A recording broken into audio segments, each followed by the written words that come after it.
were the years I spent studying rhetoric and public address at the University of Southern California. And Aristotle said that rhetoric is the art of finding the available means of persuasion. And the word art means it's not precise. It's not like a science. It's not gravity, that if you drop something, it falls.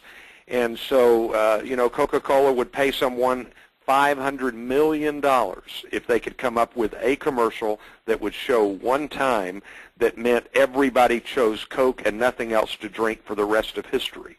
But there is no science to come up with that one commercial, so we keep combating and searching for that. Soft skills are those skills that you never fully master, you never fully get them done, and you always have more to learn. So that's my first comment about what I'm doing today. Karen, you want to comment on soft skills versus hard skills a little?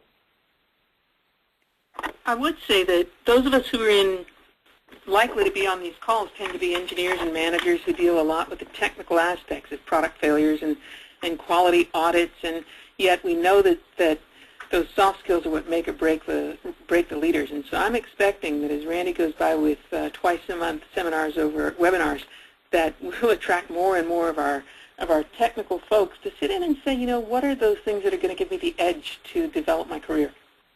Okay. Well, what I've done today is decide to tackle what I'm calling the Essential Six. And the Essential Six are the 6 soft skills that I think are especially important. And we're going to start with something that I'm calling energy and time management. Everybody knows about time management, and if you want to know the father of modern time management, it's a man named Alan Lakein, L-A-K-E-I-N. He wrote a book years ago called How to Get Control of Your Time in Your Life, and you probably heard about A priorities and B priorities and C priorities. He's the guy that came up with that. We've come a long way since then, and now we look at time management differently. But one of the first skills to master is, do I know the next thing that I need to get accomplished with the next few minutes of my life? And anytime we don't know the next thing to do, we have failed to plan, and when we don't get it accomplished, we have failed to manage that time. So the guru modern era of time management is David Allen. He's got 2 or 3 books out, but the book that launched it was Getting Things Done, The Art of Stress-Free Productivity. You may or may not know of the initials GTD. For example, on my blog, I've written an article where someone called President Obama the first GTD president. There are all sorts of steps to take the Getting Things Done GTD approach. Here's a quote on your slide from David Allen's book. Just when you learn how to enhance your productivity and decision-making at one level, you'll graduate to the next accepted batch of responsibilities and creative goals, whose new challenges will defy the ability of any simple formula or buzzword du jour to get you what you want the way you want to get it. In other words, there is always more to do. Our time is becoming ever more complex, and there is the growing sense that people are supposed to be able to multitask, and multitasking, I am convinced, is a myth. Anytime you multitask, you are taking away your focus from one item and watering it down for others. And so one of the secrets of time management is to work very diligently at one thing at a time. And again, what David Allen basically says is you always know what the next thing to do is, and then you do the next thing, and then when you finish the next thing, you know the next thing to do. But there's another book written by Jim Lower and Tony Schwartz. Schwartz is the one I know better. He has written other books that I read years ago in another chapter of my life. It's called The Power of Full Engagement. Managing energy, not time, is the key to high performance and personal renewal. Here's a quote, we're on slide 6, from that book. We live in digital time. Our rhythms are rushed, rapid fire and relentless, our days carved up into bits and bytes. We celebrate breadth rather than depth, quick reaction more than considered reflection. We skim across the surface, alighting for brief moments at dozens of destinations, but rarely remaining for long at any one. We race through our lives without pausing to consider who we really want to be or where we really want to go. We're wired up, but we're melting down. We survive on too little sleep, wolf down fast foods on the run, fuel up with coffee, cool down with alcohol and sleeping pills. Faced with relentless demands at work, we return home feeling exhausted and often experience our families not as a source of joy and renewal, but as one more demand in an already overburdened life. The authors of this book, The Power of Full Engagement, talk about how we have to learn to manage our time. And when we learn to manage our time, when we reserve it and conserve it so that we use it in the bursts when it is needed, then we become more productive.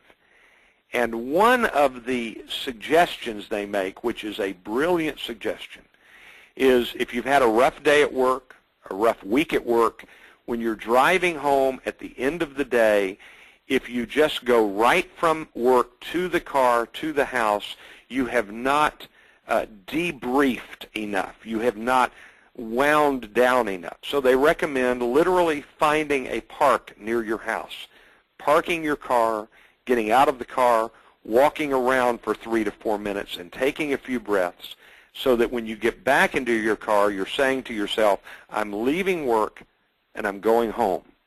And when you get home, you're home rather than still partly at work emotionally. So that's a few thoughts about energy and time management. And if I were recommending books to read to help you do both better, these are the two books I would choose, The Power of Full Engagement and Getting Things Done by David Allen. That's the first of the essential 6. Would anyone like to make a comment? Tell me how well you're managing your time. Or Karen, do you want to hop in and say anything?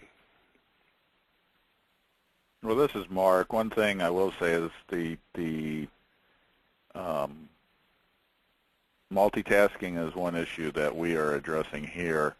But I think a lot of people get confused or multitasking. I'd like to get your opinion is you may have several tasks that you have to do or activities, like focusing on one, and once you get to a point where you cannot progress any farther, moving to another one. Yeah. Some people look at that as being multitasking versus what I think you're saying is you're working on one and you could continue to work, but you stop because you're interrupted to do something else. Yeah, the most recent research on people who say they multitask, this is fascinating, is that when they are interrupted by an email, by a phone call, by a colleague who stops and asks a question, it takes an average of 20 to 30 minutes to get back into the zone you were in working on the project you were interrupted from, which is a pretty substantial loss of focus. And so, multitasking, it typically means being able to do more than one thing at once. That is a bad idea. Now, if you're working on 3 or 4 projects basically at the same time, what you have to do is give your full attention to the task in the project at hand at this moment. And maybe you allot an energy expense to that task and that project, and then you stand up, take a break, and then you go to the second task and the second project. So you switch gears, but with each thing you do, you give full focus to the task at hand. And that's the idea behind what is being talked about with single tasking versus multitasking. And it brings to mind another book that I did not list in this presentation. It's called The Other 90%.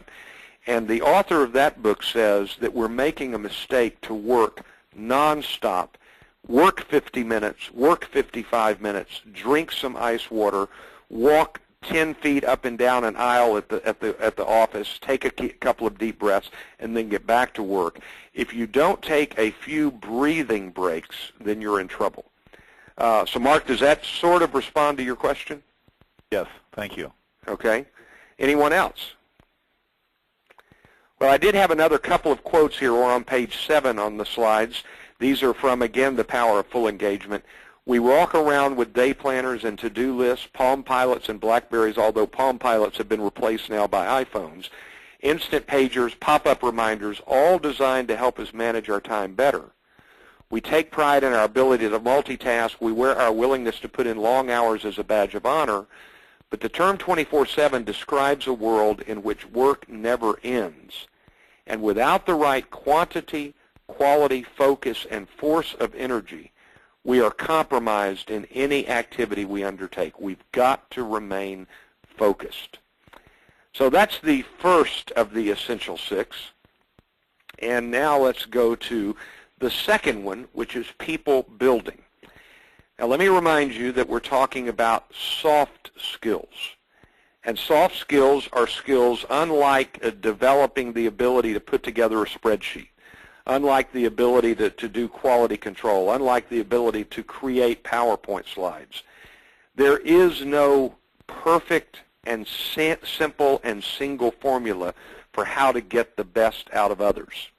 The book I strongly recommend is Encouraging the Heart. It's a leader's guide to rewarding and encouraging others. This is not on the slide, but let me tell you what the authors Kouzes and Posner say about this.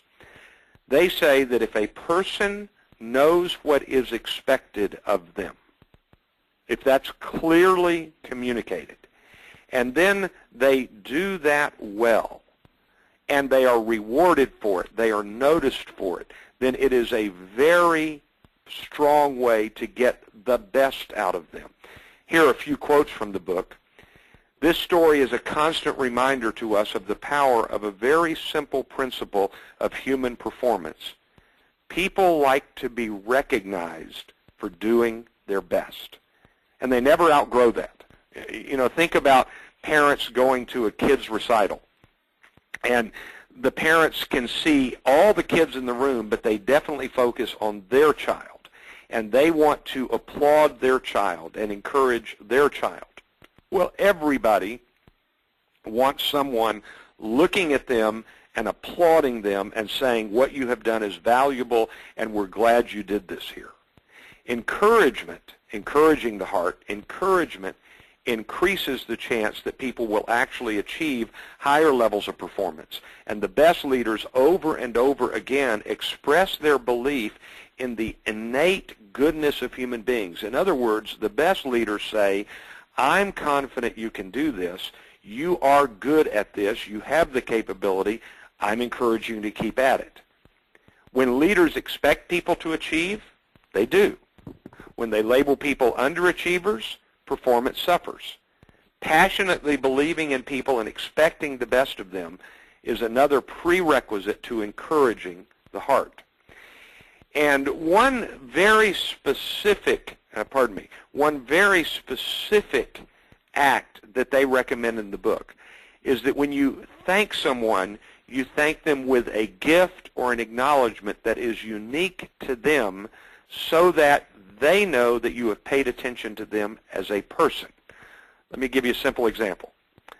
Let's say that somebody on your work team has done a really good job and you automatically give everybody a gift certificate to a restaurant or a gift certificate to a bookstore. What if that person is an opera fan?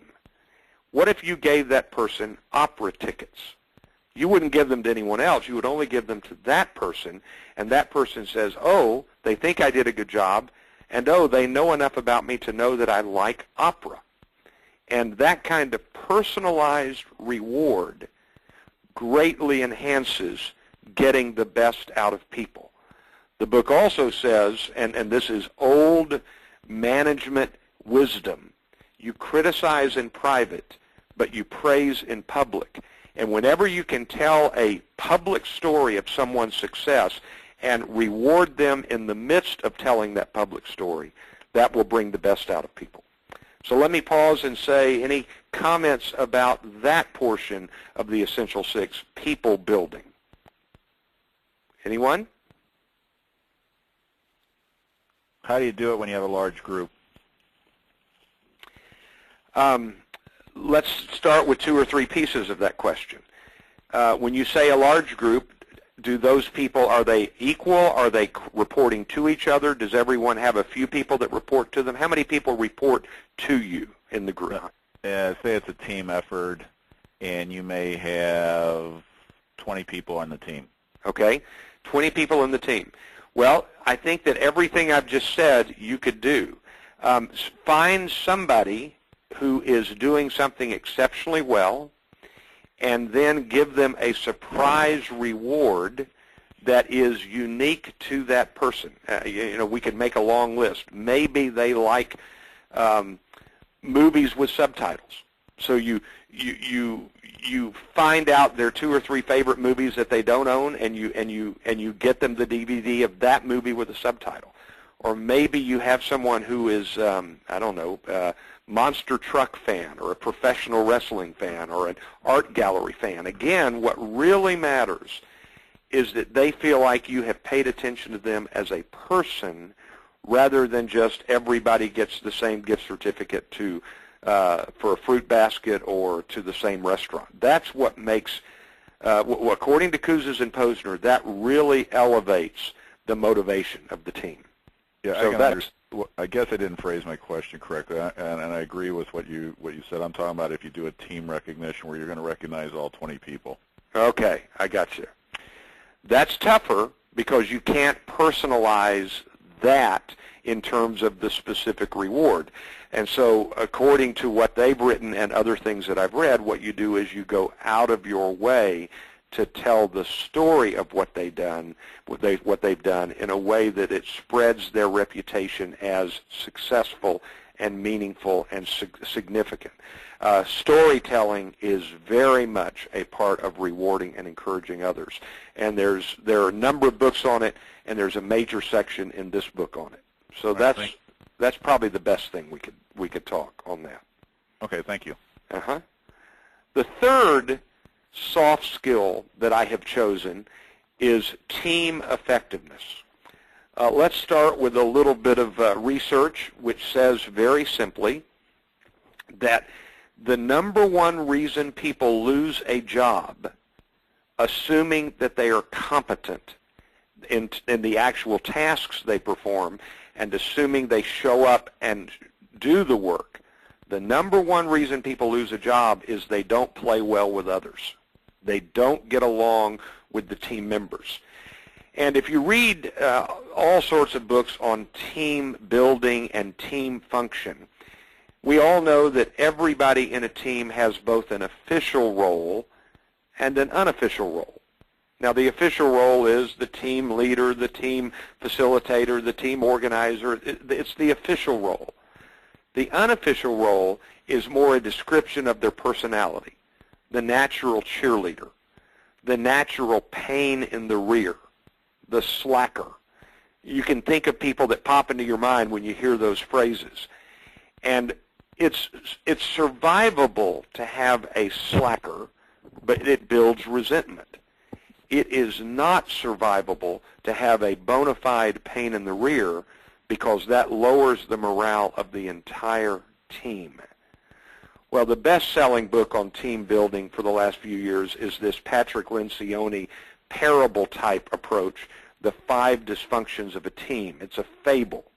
And in it, there is a new leader who goes through a number of steps in a process to build a more effective team. Here's a quote from the book.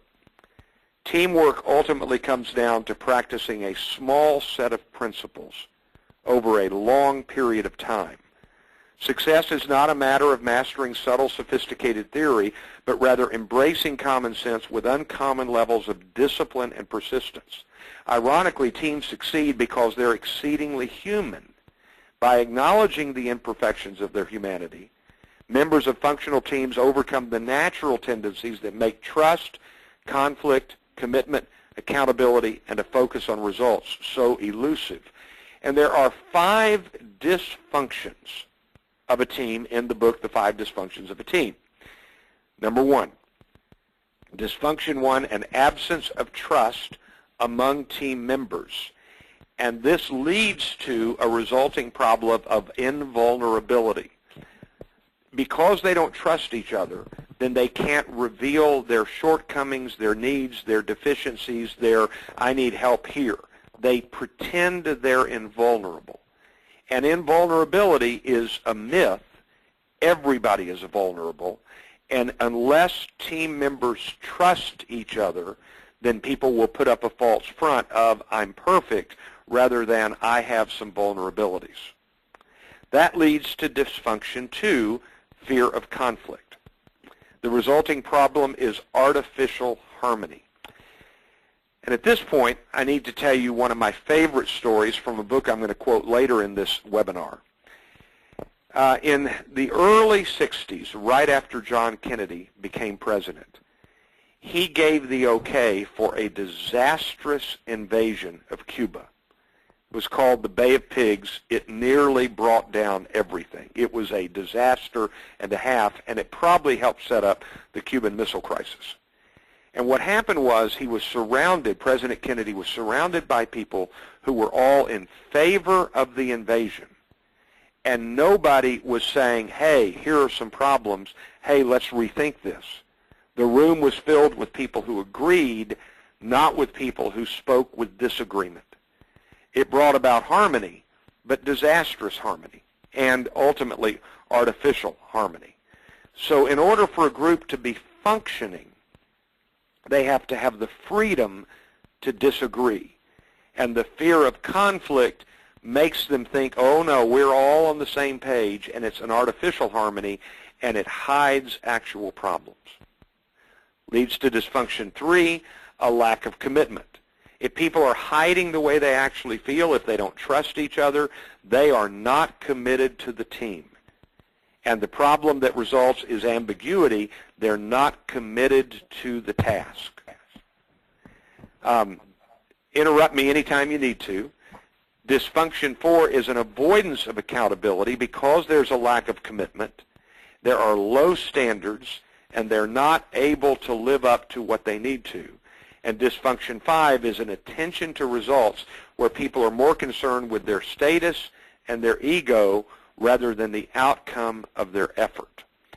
And so those are the 5 dysfunctions of a team, and I think that this book is absolutely worth reading for anyone who works in a team setting. Let me again pause and say, anybody want to ask anything?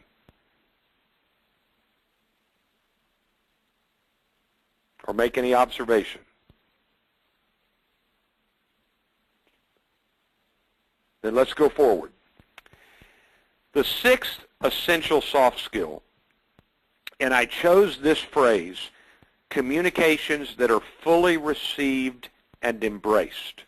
We could talk about writing communication skills. We could talk about conversational communication skills. We could talk about presentations and speaking communication skills. And I believe that all of those are critical. But ultimately, here's the question. Has what I communicated been understood, received, and embraced? Now, I could say a lot about the source of these ideas. We start always with Aristotle. Aristotle says that if you want to persuade a person, then you need to have the right argument. That's logos, the Greek word for word. You've got to be an ethical, credible person. That's ethos. You've got to care about what you're communicating. That's pathos. And it's got to be part of the story of a person's life and career, and that's the narrative appeal. That's mythos. So the logical appeal, logos, the ethical appeal, ethos, the emotional appeal, pathos, and then the narrative appeal is mythos. Those are Aristotle's principles. Well, there are 2 books that I strongly recommend. Frank Luntz, who is a political name, he helped write The Contract with America in 1994. Whether you liked it or not, he was very brilliant with his words choice. And he wrote a book called Words That Work. It's not what you say, it's what people hear. He has 10 rules: simplicity, brevity, credibility, consistency, novelty, offer something new. Sound and texture matter, the right words with alliteration. Speak aspirationally, lift people.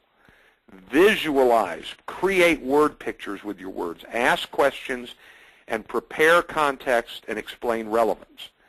Now, two other terrific authors are Chip and Dan Heath, the Heath brothers, Made to Stick: Why Some Ideas Survive and Others Die. They've got a new book coming out on persuasion that will be due out in February, and I'm presenting a synopsis of it in March. They boil it down to 6 principles. You'll see some overlap. Simplicity: make sure that your words can be understood clearly. Unexpectedness, so that you say something that comes across as a surprise, and that gets the attention and holds the attention of the listener or the reader. Concreteness, they know what to do. Credibility, you are the person to say this. Emotional appeal, the emotions come out and tell a lot of stories. So communications that are fully received and embraced. And you can't imagine how many times people fail to communicate clearly. So let me pause again. Mark, you're the one that seems to ask questions. How's the communication world in your world? Oh, just great. No, it's good, but always can be worked on and improved.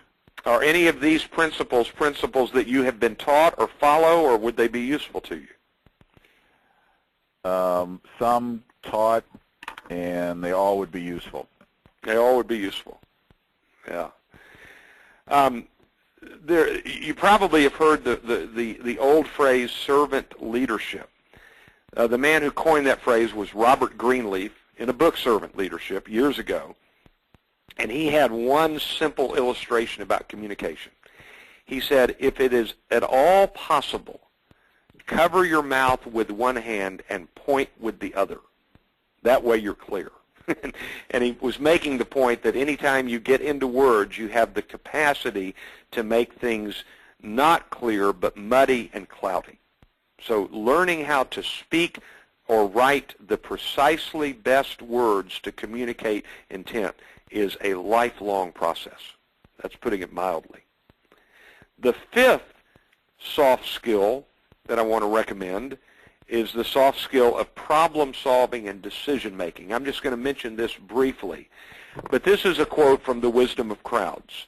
James Surowiecki's great book came out in 2004, Why the Many Are Smarter Than the Few, and How Collective Wisdom Shapes Business, Economies, Societies, and Nations. Under the right circumstances, and they're not always the right circumstances, groups are remarkably intelligent and are often smarter than the smartest people in the groups. Groups do not need to be dominated by exceptionally intelligent people in order to be smart. Even if most of the people within a group are not especially well-informed or rational, it can still reach a collectively wise decision. This is a good thing, since human beings are not perfectly designed decision makers. There are other books to throw into this mix. One of them is Wikinomics, How Mass Collaboration Changes Everything.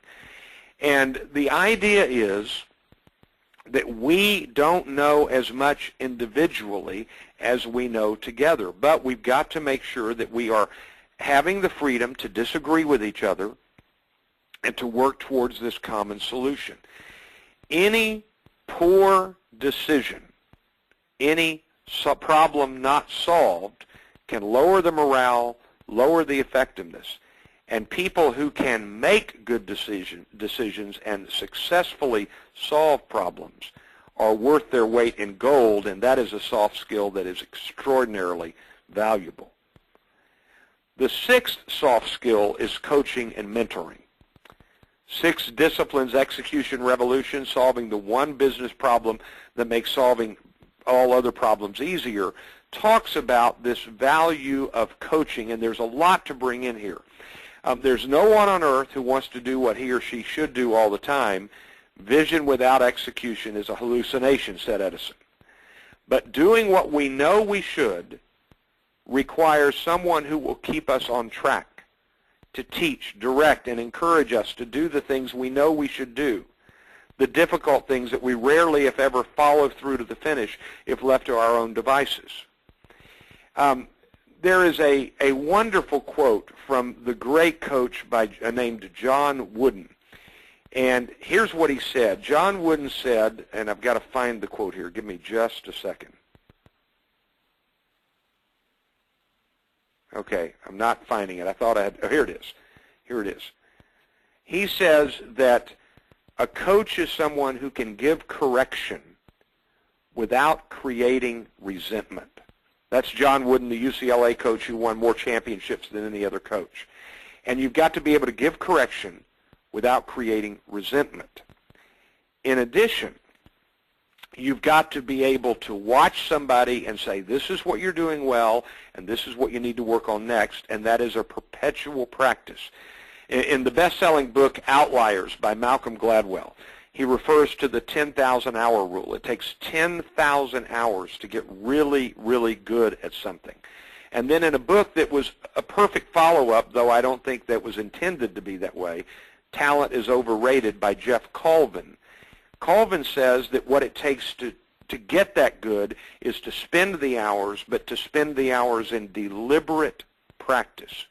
You've got to be able to do it in deliberate practice so that what you're doing is for the purpose of getting better at it. And back to the book, 6 Disciplines, Execution Revolution, Gary Harps said, it's the reason that Weight Watchers works. Everybody knows eat fewer calories, do more exercise. But when you have to show up and report to a coach and they go over what you've done and help correct you, then it becomes much more valuable. So that's those are the essential 6 soft skills. And that's just an overview of many of those, but that's what I had to offer today in this part of the webinar. Mark, any comments on any of those? Would you say that one of them needs more attention from you than the other? Anyone else want to join in? Yeah, I have a question. This is Angelica. Okay. So what would you recommend? So if I want to find out what is missing of those soft skills in my leadership team, and, how do I get us to look into this and start moving in the right direction? What are some of the steps to kind of, find out what is missing, what is something we should be focusing on as a team? What would you recommend? Okay. One of the first problems is, and that's a great question, one of the first problems is that some of these are so, it's hard to use the right word, intangible. I mean, it's pretty easy if someone is constantly behind in finishing projects, if they're not showing up at their appointments on time. One book I read said this: any minute spent waiting for somebody at a meeting is a wasted minute, and then the ripple effects of that are multiple. So you've got to make sure that people show up on time, get their work done on time. Well, that's a relatively easy one. Time management, they're either getting their tasks done now when they're supposed to, or they're not. Encouraging the heart is much more subjective, and it's a little more, all right, let me think how to say this. If someone is demotivating to others, if you point that out to them, that is almost a slam on their self-esteem. Whereas if somebody's making a mistake on a spreadsheet, you can help correct that error, and it's not the same slam on their self-esteem. So a person's self-esteem is at risk in these soft skills. Communication, there's an old-fashioned word called feedback, and you simply learn to say to somebody, this is what I think you have told me. Am I right that that is what you have told me? Now, you're asking me, I think what I'm hearing from you, you're saying, are there matrices, are there questionnaires, are there performance measurements that we can use to see if someone has done these well? And I suspect that people in DESARA know some of those. I'm going to be honest and tell you that I read books and produce content like that, but I'm not the person who does the performance measurements that other people do. But I think that if you do some intentional reading in these, if you do some intentional work in these, then what gets attention gets improved. And so if you've got members of your team who don't manage their time well, I would recommend that you spend some time discussing Getting Things Done by David Allen, and everybody starts saying, how can I improve my time management? I don't know, that's probably not exactly what you wanted, but those are the things that pop into my mind. No, that is fairly close. I mean, it is more a matter of how do I open up people to even see this kind of stuff as problems, right? Yeah. Because usually everybody is very convinced that they have that stuff. They have it fully under control, and yeah, I'm effective. I have my time management, my ducks in a row. I know what to do with my team. So it's more like, how do you open up people? How do you get them into questioning themselves a little more? Yeah, and that's a really interesting question, and that one I do have an answer for. Let me talk about this for a minute. If a company brings in, let's think about the process. If there's a problem with the team, a problem within a company, and they bring in a consultant to tackle that problem, the consultant and the team starts out at odds because the team feels like somebody's trying to correct me. And so it starts out with hostility and distrust. It's a very interesting problem. But if you start doing, and I'm going to use an old-fashioned term again, a reading group, where you say, we're going to read some of the best-selling business books. And if the team gets together to discuss the content of a book on the 5 dysfunctions of a team, then the content of the book produces conversation where people say, you know what, I thought I had this one down, and now I see I need to work on this some. A book reading or a book synopsis provides a non-threatening way to raise issues of difficulty. And I have found that to be very effective, and companies have hired me to come in and deal with a problem without the people knowing that I'm coming in to deal with that problem. So that's what you call the subtle behind, backdoor approach, but it really does work. So that's one way to deal with that question. Karen, are you still there? Yeah, I am, and I was thinking about that actually because, Randy, on any given topic, you could probably, just like you did on essential soft skills, you could take any one of these 6 essential soft skills and probably come up with at least 3, probably 6 books to pursue that line of reasoning. That's right. So, for example, here, what Angelica, what came to mind for me was right along the lines of what Andy said, what Randy said. Sorry, I've got a son named Andrew and a friend named Randy, and I just got tongue-tied there. Anyway, along the lines of what Randy just said there. In 5 Dysfunctions of a Team, the very first thing that she does, in the fable that the woman does, is have them go through a trust-building exercise based on an assessment. And I smile because in the last hour, our speaker in the last webinar spoke on the use of the DISC assessment.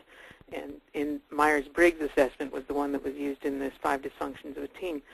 So it's just what Randy said, getting out there, off of the person, off of the work, and onto a piece of paper where you're talking about something more, not so personal. The virtual book club, Randy and I had a client a few years back that had us come in on a once-a-month basis, have a virtual book club, and Randy will talk about that in a few minutes. We can either do it as a public offering like these webinars, or we can do it specifically for a company. Because Randy's here in Dallas, and he's got lots of speaking commitments throughout Dallas, but he can do the virtual book club where folks can call in from wherever they may be. And it's, to me, kind of got a sense of the anonymity of being behind the phone, of not having people make eye contact with each other. In some ways brings out a certain intimacy in a group, and they can talk about things they otherwise might not. Some of the books that I think can get at, Randy, you chime in with some ideas here, but one that you did that was just really powerful, I thought, was maybe Carl actually did this one, but it was the you're reading my mind, Randy. I know you are. It's the one where you take the assessment, the Now Discover Your Strengths. Yes, yes. Now Discover Your Strengths. Yeah. And there's a new version of that one out right now. It's got an assessment within the book. So in the course of talking about the assessment, talking about the different strengths, you're focusing on the positives of the group and what different people bring that is good to build on, rather than the other way around. And let me add one more thing. Your name is Angelica? Angelica? Mm-hmm. Okay. Yeah. I don't want to go too far with this, but I also don't want to ignore it. You know, business problems and business effectiveness, they're really human problems and human effectiveness. And one of the ancient mystics said this, quote, "Seldom do we completely overcome even a single fault, nor do we aim at daily improvement." Nobody likes to say, "I have a problem with this." And so they do a very good job of hiding their own deficiencies. And so it's not uncommon for a person who has a deficiency to not want to come to grips with it, and even not even to acknowledge it to himself or herself. So the more pointed you are in pointing it out, the more, what's the word I'm looking for, the more close to hostility, but the more distance you create. Until there is trust between people, they can't really get better at what they're doing because they're hiding their vulnerabilities. That's the first dysfunction. So that's another comment I would make, is that this is not a new problem. It's not new to modern business. It is an ancient problem about life. We don't want to aim at daily improvement. We're lazy. It's what we are. And that's what a guy named M. Scott Peck wrote in a book called The Road Less Traveled. He said the number one human problem is laziness. Laziness is not working. It's not working at the thing I need to be working on. That's the laziness. So that's a thought that I would say. Thank you. Thank you. Thanks for stimulating a great conversation, Angelica. That was great. That does help with my question. Thank you. Okay. Well, Karen, what next? Anyone else? We're 10 minutes short. I did want to throw on a couple pieces of information here, let people go, and I'm sure Randy will stay on the line until certainly the top of the hour. First way to hear Randy is the customized virtual book clubs. Like I said, an hour per week, variable length. If we do it in-house for you, it can be at your lunchtime, at your regular staff meeting time, maybe an hour before a planned meeting that you already have. Randy also can come on site and do presentations with on a particular topic when you've got a whole bunch of people coming together, whether it's a keynote speech or it's delivering a book or a series of books on a subject. Excellent speaker, I think, as you've seen here. Also workshops. Randy's done a number of classroom training and workshops, and what we'll do at DESARA Group is, rather than making it a standalone 2-hour, 4-hour workshop, when we're working with our clients on various types of projects they may have, like somebody who's got a Six Sigma implementation going on may have a piece of a workshop, may have some leadership training that goes along with Six Sigma champion training, where we could pull in some of the work that Randy does. So Randy will be integrated in the various classroom training that the DESARA Group does, or if it's specifically an issue of going after soft skills or the types of things that you've been seeing in the books that Randy just went through, and some many others that he'll present over the coming months, there is the opportunity for pursuing grant funding for work of this type that's included in an overall training plan. You'll get a copy of Randy's presentation, and at the end there's a slide here on the grant funding that's available through the United States government, administered by the states. There's stimulus money actually out there right now that almost sounds too good to be true, but it's not. Whether it's for, we've helped clients get grants in the $25,000 to $30,000 range that has virtually covered the cost of training that they've needed for their employees, essential training that they've needed, as well as really what it's done is taken something that they would have taken longer to do in-house and maybe spent a lot of inside resources learning how to do, and enabled them to get the job done faster with external training resources. So that's something that the DESARA Group can help you out with. And happy to have a private, confidential webinar with you and anyone from your group who may need to, who wants to pursue that. So thank you for joining us for the webinar this afternoon. I expect that Randy's presentations are going to be among the most popular. I'd just like to ask for some feedback from you guys about this idea of slipping this into the end of the day here where we are. It's 4 o'clock in Dallas. We've got 3 or 4 people on the line. Does this seem like a good time to do this kind of webinar, or would you look for something earlier in the day, midday? What do you think? This is a good time. A little bit earlier would be fine, but this would be fine. Is Dallas an hour behind us? Where are you? Where are you? St. Louis. Well, it's 4:52 in Dallas right now. Oh, okay. Yeah, same here. You know, I just realized that was really kind of a preaching to the choir type thing. The people who are on the call now are the people for whom this is a good time to meet. So what we're going to do is we're going to be moving our different topics around at different times of the day and sort of see what sticks. Mark, Angelica, I want to thank you for being on the call. You've got our contact information in the follow-up letters that we'll be sending to you, and we look forward to you joining us on future webinars. And I want to thank you both for your comments and questions. Thanks a bunch. Yeah, thank you and Randy also. Okay. Bye-bye. Thank you for Bye. offering this. You Bye. bet. Bye-bye. Karen, you're still on? I am still on. You are phenomenal. I just love being on the call with you. You're energizing. Well, thank you.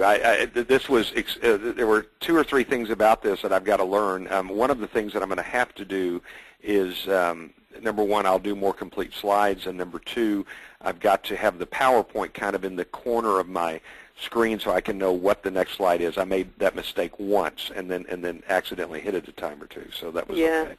Well, I wish that I'd put the summary of the 6 at the end, and I didn't know if you wanted to put them first. As you saw, I was doing it up to the minute. Yeah, and I appreciate you doing that a lot. Yeah. Sure. Now you have a template that you can work from. Okay. And, I'm one of the pickiest people you'll find on PowerPoint, so you know I probably could have slapped that thing together in no time if I'd done it. If I just slapped it in there, but I just couldn't. I understand. I'd love to see you next month. Now let's get some dates down while I've got you on the line. You said we're doing the actual free webinars on Wednesdays. How about if we throw something in there for you that Thursday or Friday, the 14th or 15th? And I think you said you're busy all the next week. But when do you want to do your first paid virtual book club? And maybe we ought to move it out to February, so you have a shot at it in January to promote it, and then do Fridays work? I think Fridays are great. Yeah. Let's do it January 29. Great. Now the question for you is: do you want to promote it also with your blog? We'll promote your blog here. We certainly don't want to cannibalize any of your other stuff. This is obviously between you and me. The problem with the blog is that gets on Carl's website. Okay. And I'm not sure that let me think about that. Let me just ponder that. However, let me tell you that I'm also on the verge of possibly joining a second blog that I could put it on. Great. So that's another conversation for actually a lunch, and I'll have to tell you about that. Have you and I talked about the blog much? You keep telling me how I just absolutely have to blog. I poke over there every now and then. I love it. I could sit there and spend hours at it. I just want to surf when I go in there. Well, let me tell you what I think, and I'm sure I've told you this. It really made a huge difference when we jumped to a blogging team, which really means Bob Morris and I blog all the time. Uh-huh. Cheryl and Sarah blog occasionally, and Carl blogs occasionally, but Bob and I are both posting constantly. Mm-hmm. Well, we're going to end this month for the first time at over 4,000 views. Man, that's awesome. And what I would recommend is I would be willing to commit to one blog post a week for DESARA. The critical factor is a blog post a day. If you don't have one a day, you're in trouble. Well, and I know exactly why that is. I've got an RSS feed for a certain association, and they maybe put one thing up a week. And I kind of feel like, well, why don't I just go visit their site instead of giving up valuable real estate on my screen to these people? That's exactly right. And when people are RSS feeding it, then it's got to have new entries. The more, the better. I mean, if more than one a day. And so, like, when Bob and I both post multiple times a day, it goes up. Probably when you get going back and forth with each other, too. Do you do that? You guys? Just a little. We have more fun with that, but it doesn't affect anything. But here's my point. DESARA is a big enough team that you could have a person be the, what's the word here, the administrator, and everybody could put their next post up in the queue, and the administrator could add, one a day, so that you've got a new post today from a blogging team member. That is a great idea. So I'm not having to hound somebody to write something because I've got a little library there. That's right. And so you could just constantly, throw in the next one. And I just really think that this is one of the ways that would generate traffic to what you're doing. And so that, I can't make that case strong enough. I know you can't, and I have been extremely remiss. It's like somebody saying, Karen, if you did sit-ups, your waist would be smaller. That's and I'm right. saying, no, go figure. And just sitting down to do it. I'm just so proud of getting these webinars up today. This is, just finally getting you on a webinar. I'm so proud. It was what a wonderful end of the day. We had 6 different webinars today. And what was the attendance like? Like how many were Gina's? Absolutely lousy. Gina, the most we had was 9 on one for Mark called the 6 Essential Elements of a Successful Project Plan. Okay. That's been our most popular webinar overall. I'm surprised. Actually, we had one that would have been more popular, but it kind of died out. But we're getting like 5 people, and the problem is that we're fishing from the same pond. Right. We had several people who were on 2 or 3 webinars today. Yeah. Another thing I found out was we had 30 or 40 hits. Our mailing list almost 10,000 people, and we only had 30 or 40 hits, probably the same 30 or 40 people for each webinar. And the way the sign-up sheet worked was you had to put in your email address and your first and last name and your phone number and your title and all these things that I thought, oh, we want to capture all that information. From now on, it's going to be email address, and that's it. Dave said, we got to get email address and phone number. And I said, I'll let them come. If they come and they give an email address, we will have further communications with them. The rest will follow. Here's a suggestion. First of all, I agree with that. Email address is all you need, but if you do want to add one second one that is non-threatening but will tell you something, ask for zip code. That's a good point, yeah. So exactly. Zip code reveals nothing. It communicates to them they're wanting to know which part of the world or country they're coming from. One of the important things about zip code for us, too, is with the grants. We are more active with the grants in some states than in others. Okay, so that would tell you. People will object to giving their name, their phone number, but they won't object to an email address and a zip code. It's a really good point. All right, I'm going to try that next month and see if it goes up. I also think that the timing of this, right in the thick of Christmas is but there's always something. There's always something. Now, let's go back to the 29th of January. What time? My preference is afternoon on that day. Okay. Is that possible? Yeah. You want to do the same 4 o'clock time? I can do 3. I can do 2. I can do 4. If it's 4 here, it's 5 on the East Coast, and that might be a good wind-down time for people. They close the door, production has ended for those kinds of folks. And then it's smack in the afternoon on the West Coast. But I think most of our audience is going to come here from this area, Dallas. Okay. And I think we're going to probably get a reasonable drive time crew. And if we do it as a webinar and say, you're welcome, say that the slides are optional kind of thing. All right. And that you'll be able to download them later, that we'll probably get a reasonable drive time crowd. Okay. So let's do 4 o'clock? We'll do 4 o'clock on the 29th. And you want outliers, right? Yeah.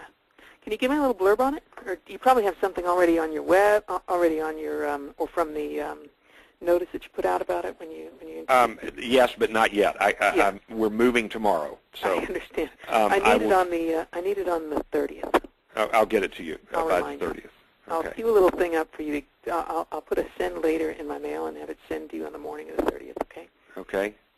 And in fact, that might be a time for you to throw something about outliers on the blog. You'll just write it for me and put some else up there. You are absolutely right. That and my sit-ups, top of my list. New Year's resolution. Okay. Okay, Andy. Randy, thanks a lot. Bye-bye. Is that everything? That's everything. All right. Great. Thanks for the work you did, and I'll be anxious to see what develops. So thank you. All right. Bye-bye.